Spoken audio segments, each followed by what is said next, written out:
Jeshi la Polisi mkoa wa Dodoma linamshikilia Eric Emmanuel Ndambo, umri wake ni miaka 29, mkazi wa Nzuguni A, kwa tuhuma za kumuua Evans Mtui, mkazi wa Makuru Oysterbay.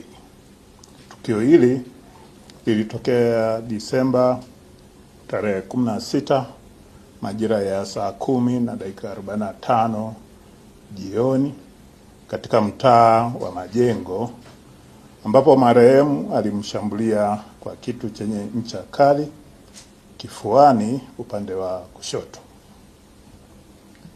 Mara baada ya tukio, jeshi la polisi lilifanya msako na kufanikiwa kumtia mbaroni mtuhumiwa.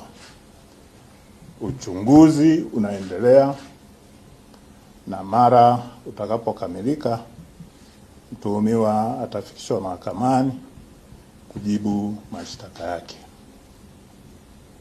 Aidha,